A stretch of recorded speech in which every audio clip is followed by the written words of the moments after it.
Now, let us move on to the next point.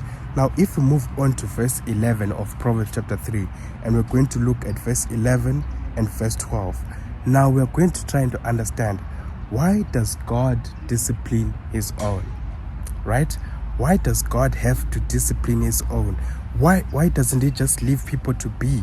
Why does he have to discipline his own? Is this a way of showing us that he loves us, or is this a way of showing us that he hates us?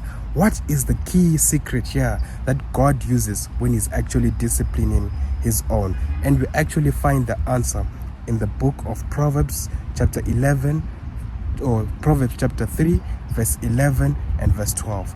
Now, when we turn our Bibles there, the Bible then says that, "My son, despise not the chastening of the Lord, neither be weary of his correction."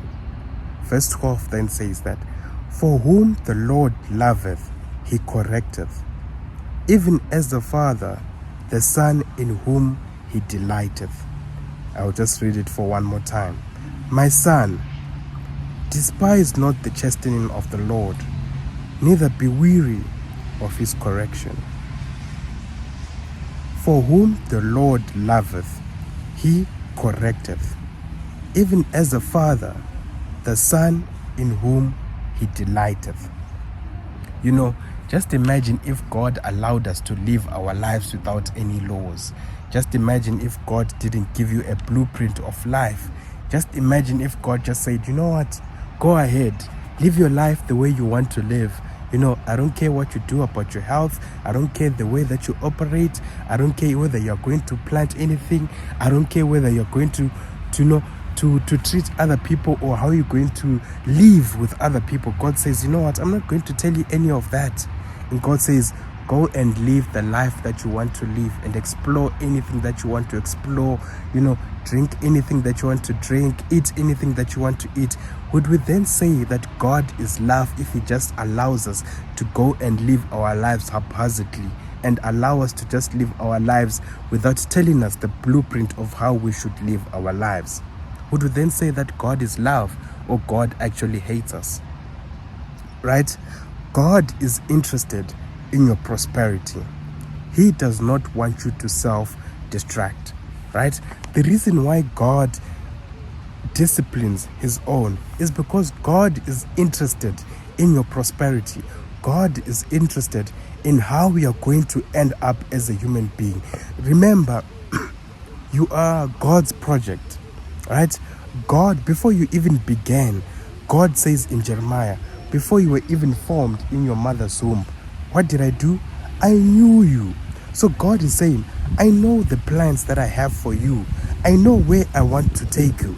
Right? This is why sometimes I discipline you, because I know the plans and I know the thoughts that I think towards you. It is not because I hate you. It is not because I want you to self-destruct, or it is not because I don't want you to live a good life. God is saying the reason why you get disciplined is because I want you to reach heights that you have never even thought of.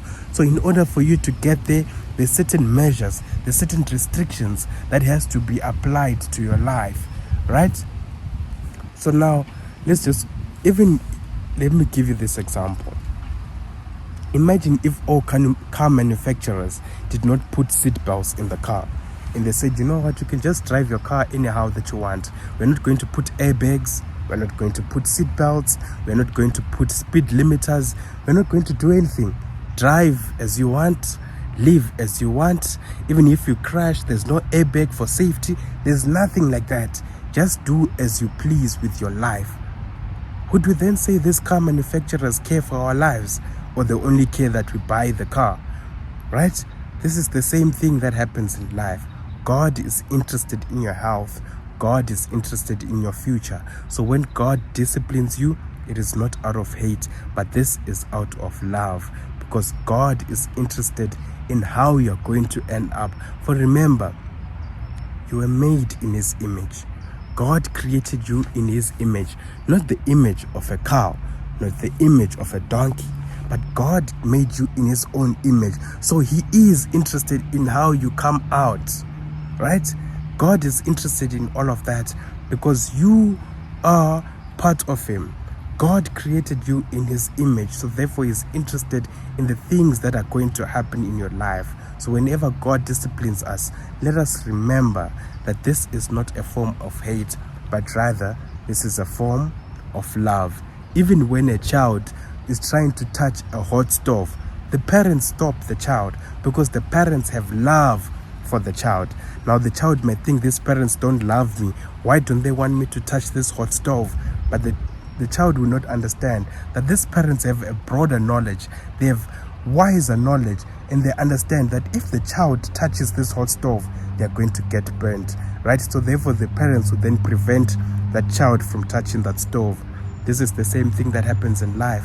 When God gives us laws, when God gives us disciplines to follow, it is not because he does not want us to live a good life, but God is saying, I know this thing is going to burn you.